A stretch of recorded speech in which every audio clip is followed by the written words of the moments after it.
motherhood is such a big thing for a woman to go through, and there's so many different elements to it. So to actually be able to talk about it, I think is a really important thing. So Jack is nearly 4. Jack is 4. Jack is 4. Yeah, just turned 4. And was it right? He wasn't planned? He wasn't, no. It was, I think I knew I was pregnant before I did the test, for sure. And it was, I didn't actually talk to anyone about it. And that moment, I didn't tell anyone I was going to do a test, and I did a test. And that moment I found out was really strange, because I was so happy and so elated, and I suddenly felt like I wasn't, like, there was a bigger reason to be here in that moment in time, but I also wanted to really keep that to myself for a while. And by that I just mean a few hours, but I just wanted that time to kind of let it sink in that actually something that I've probably wanted forever, like, it wasn't on the cards for that moment in time, but I've always wanted to be a mom. And that moment, I just wanted to keep it to myself for a little while and just really enjoy it. How did you feel as well having a boy? Terrified. There are no boys in our family whatsoever, and we found out really early, actually, at the 12-week scan. We had a private scan, and the doctor that did it said, I can give you a 95% accuracy of the gender. Which is quite a lot. Which is, and he's never got it wrong, apparently. So I knew beforehand, I knew it was a boy, and I didn't want it to be. And that is the worst thing ever. Yeah, absolutely. So that's one thing that I beat myself up on so much, knowing what I know now. But I think it's fear of the unknown. Also because I didn't have any cravings as such, but I really wanted beer. Did you drink beer? Never drunk beer before, never liked beer, actually been intolerant to beer. But when I was like, I'm having a boy because I would like beer right now. More than anything, I want beer. Wow. So, do you think that was psychologically because you were having a boy? I have no idea if that's psychological or whether, I don't know. I just know that it was a really strong like desire to do that. But the day we found out, it was an evening as well, and I cried, but looking back to that person I was then, I just think I don't know why, and I think it's the unknown. I think we'd never been brought up around boys, we've never had a good experience with that, and that's my ideal from being a little girl, from being like, I want to be a mom and have a lovely girl, and I'm really close with my sister, and I think that's how I thought my family would go. And I think in that moment in time, it's so stupid, you've got a 50-50 chance of what you would like, but I absolutely wouldn't. He's blown me away. I wouldn't have it any other way right now. And what was it like going through the actual pregnancy for the first time? I bet you hear probably a lot about what it's like. Yeah, and one big thing is, from when I do talk about it, is everyone is different, and everyone has a story to tell you. Yeah. And some of those are useful and some of them are not. It's one thing, like, you go through a lot of it by yourself initially because no one knows, and then there's the fear of like, I don't want to say to anybody in case something goes wrong. That's a really big fear initially. But also you feel, well, I did, certainly, I felt so ill, so ill for so long. I really didn't enjoy pregnancy at all until hitting the 3rd trimester. And it's so difficult because initially the first 12 weeks, I think, is when you feel the worst. I was sick a lot of the time. And that went on to about week 17. And trying to work and do all of those things, and it's not until actually that people can visibly see that you're pregnant that things start to change, because everyone's excited for you, everyone has an opinion about things for you, but also more than anything, they're just so happy for you, and you get a lot of support, and you're around positive people all the time when you're pregnant, I think, and that's really, really lovely. people want to help you, they want to do everything because, it's really Which nice. I think is valid as well, as I don't think people realise you're actually growing a person. I know, it's hard work. That's like a lot of work already before you even get up. So. Yeah. And then was the birth quite easy? Or were you, so how did you feel about going into that? I didn't have much time to think about those things. It all kicked off with Jack before I'd even packed my hospital bag. Knowing Jack, I'm not surprised. Yeah, exactly. So things weren't straightforward. I just got to the point where I was enjoying pregnancy. I had a lot of energy. I think they call it the nesting period, where you want to clean all of the time. You just want to prepare, and it's good. But I hit that moment, and at 35 weeks, so full term, it's like 37 to 40 weeks. At 35 weeks, I came home from work and I had a really, really heavy bleed. And that's the moment that I thought, okay, this is real. Yeah. Did you think it was you losing him, or did you know that was the time? I didn't. I tried really hard not to think I was losing him. I, in a crisis, stay very calm and I go into underdrive. I was here and I was by myself, and I called the hospital, and I remember thinking, I'm not an assertive person, and this hasn't changed since having a child. The woman, it's an emergency number. I couldn't get through for ages. The woman eventually answered the phone and she said, "Oh, I just need to finish what I'm doing, because if I don't finish it, I won't remember it." And I went, okay. Currently heavily bleeding and losing a lot of blood in my bathroom on the floor. And eventually I spoke to her and she said, "You need to get here now. The quickest way is to get someone to take you." So I called my parents, who were very close, and took me straight in. Took me straight to delivery, hooked me up to everything I needed to, and it didn't then happen. Fortunately, they have to give you, if you're going to have a premature baby, they have to give you like injections for the baby and things like that. There wasn't space on any of the wards in the local hospitals, even up to Darren Valley and places from here. So they delayed it as long as possible. And I then remained in hospital for about 3 weeks. Yeah.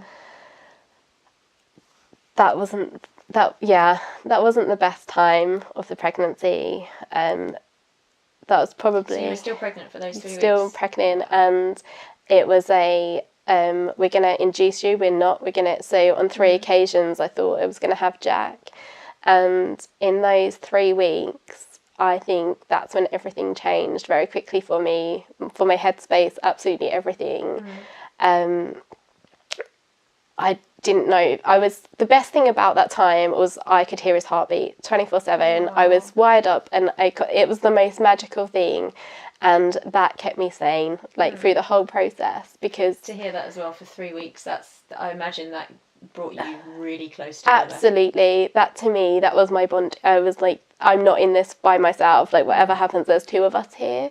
And that's when everything massively kicked in. That protection, that's absolutely everything.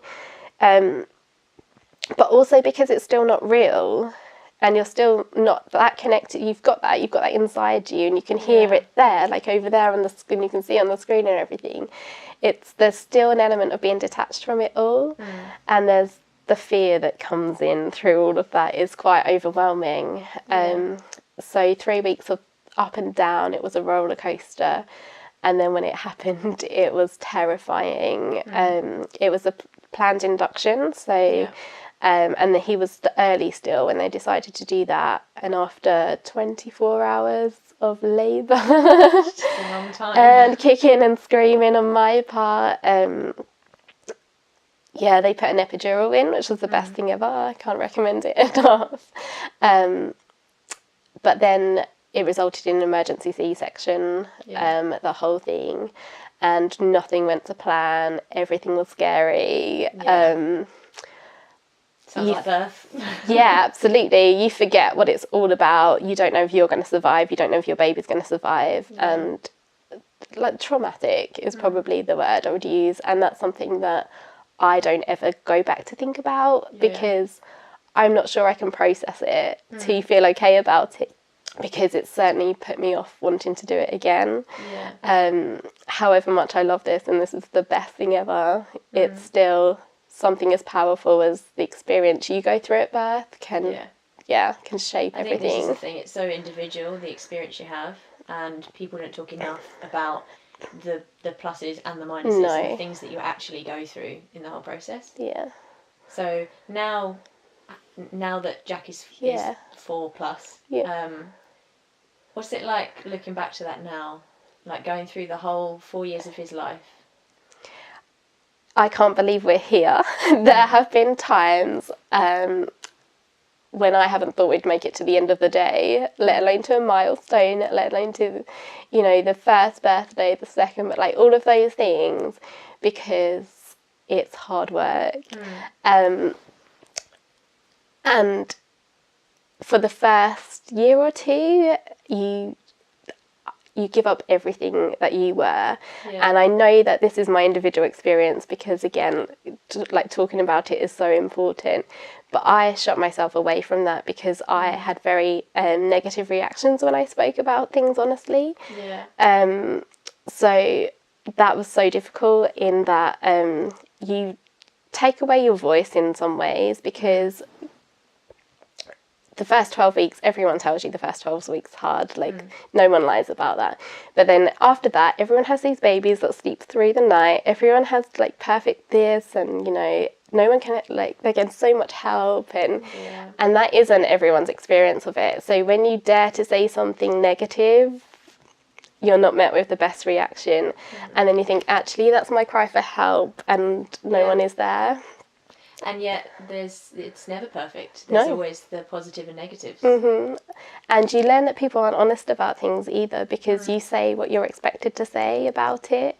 And that's been the biggest thing, and that's what's actually created my most favourite relationship since, with people that have been through this, and it's the honest ones. It doesn't matter whether your story is great, sad, traumatic. It's just that you're honest and you understand on a level playing field of being a mother, that you understand everyone's experience is unique, and at the end of the day you look down to the child that you created, and nothing, absolutely nothing, can match that.